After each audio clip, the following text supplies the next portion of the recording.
Social media पर जैन समाज के सबसे लोकप्रिय Jain news channel Mahalakshmi court से सुबह सुबह 8 बजे आपके पास आया। आज फिर एक की बात करेंगे। कल आपको संकेत दिया था भारतवर्षीय दिगंबर जैन तीर्थ क्षेत्र कमेटी, वर्तमान कमेटी का 2.5 साल पूरा हो रहा है। पूरा क्या हो रहा है, इस हफ्ते पूरा हो रहा है मैक्सिमम, लेकिन अभी तक चुनाव 15 अक्टूबर को, जी हाँ, आज कुछ बातें सोच समझ के लिए है, क्योंकि यह तीर्थ क्षेत्र कमेटी हमारी सबके तीर्थों की अगुवाई करती है। अगुवाई में कितनी काम क्या होता है, 15 अक्टूबर को मीटिंग करी जाती है कि 21 जनवरी या 28 जनवरी को हम चुनाव की घोषणा करके चुनाव करवाएंगे। ठीक 21 करेंगे, 28 2-3 दिन में फैसला कर लेंगे। और स्नान किया गया, पहले 6,500 के लगभग वोटर लिस्ट में थे। उम्मीद जो कर रहे हैं हम, संभावनाएं बता रहे हैं, और संभवतः इस समय 9,000 से ज़्यादा सदस्य हैं। उन 9,000 सदस्यों के लिए, लेकिन आज जब कहा था 2-3 दिन, 15 अक्टूबर से आज 30 दिन खत्म हो गए, लेकिन तीर्थ क्षेत्र कमेटी के महानुभावों ने कोई तिथि नहीं करी। बहुत बड़ी समिति है, पारदर्शी काम करती रही है, आज उस पर दाग लगाने की कोशिश क्यों हो रही है, आज ये समझ नहीं आ रहा है। हमने कई से कोशिश करी है, अरे बता देंगे। और खुशहाल जी एक दिन में मिले हमें, जो मंत्री हैं, उन्होंने स्पष्ट कहा यह गलत चीज है। उन्होंने पद पे रहते हुए जब आदमी बोलता है तो सच में लगता है कि सही बात बोल रही है, और जान मुझे कोई दबा रहा है बातों को। हम इसलिए नाम ले रहे हैं, उनसे हमने कहा हम आपका नाम लेके बात करेंगे। उनसे क्या बात हुई वह नहीं सुना रहे, पर उन्होंने स्पष्ट कहा ट्रांसपेरेंट चुनाव कराने की कोशिशें नहीं हो रही हैं, पहली बात। दूसरा, कहा गया कि नमोकार तीर्थ पे करेंगे। आचार्य श्री देवनंद जी के चरणों में बारंबार नमोस्तु। हाँ, पर वहां पर क्या 9,000 लोग वहां समा सकते हैं वोटिंग के लिए? कहते हैं 50% ही आते हैं वोट के लिए आएंगे, तो चलिए 4,500 मानते हैं आपकी बात है। क्या वहां 4,500 की व्यवस्था है? खुशहाल जी ने बताया कि उन्होंने देखा हुआ वहां, अगर सारी सड़कों पर बैठ खड़ा कर दोगे ना, तो 4,500 किया आधे लोग भी नहीं आ सकते। तो क्यों ऐसी जगह चुनी गई है? जानबूझकर डेट में डेट शुरू करना कि लोग आ ही नहीं पाए, जरूरत है, क्योंकि जो सदस्य हैं वो पूरे देश से हैं।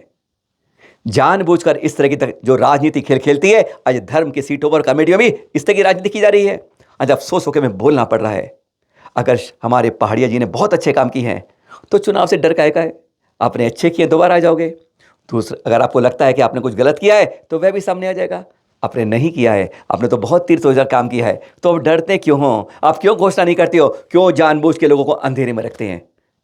जगह ऐसी चुनिए जहां पर कम से कम 4-5 हज़ार लोग आराम से देकर, सदस्यों की कम से कम एक दिन तो आते हैं आपके पास, 11-11 हज़ार देके सदस्य बन पाते हैं तीर्थ क्षेत्र कमेटी के, और उनके वोट देने की सुविधा नहीं दी जाए, यह तो बहुत ही ज़्यादा घोर अन्याय होगा।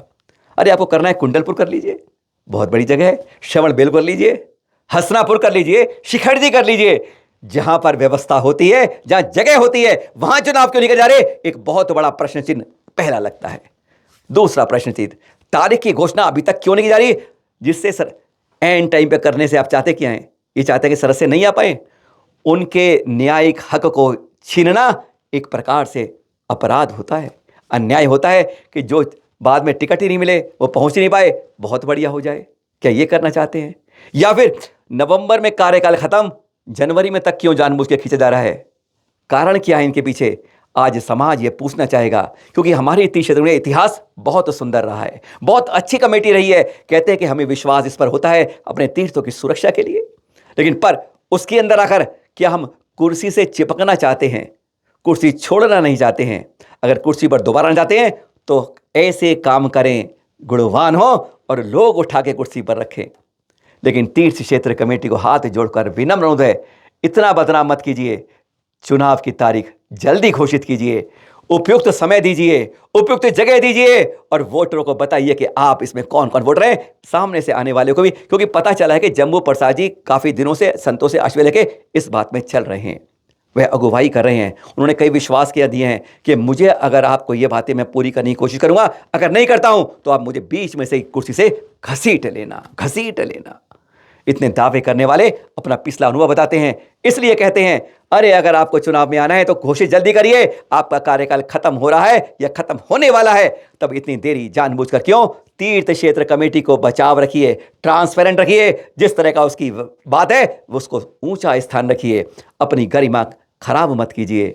आप वंदनीय हैं, नमस्कार के योग्य हैं, जय जिनेंद्र के योग्य हैं। आपने अच्छे काम किए हैं तो जैन पूजे जाएंगे, और अगर आपने नहीं किए तो दूसरे आएंगे। इससे क्या है, ये तो आना जाना चलता है, पर कमेटियों को बदनाम मत कीजिए। हाथ जोड़कर निवेदन करते हैं, तीर्थ जल्दी घोषित कीजिए, स्थान उपयुक्त करिए, और एक प्रकार से जल्दी से होके ट्रांसपेरेंट काम कीजिए।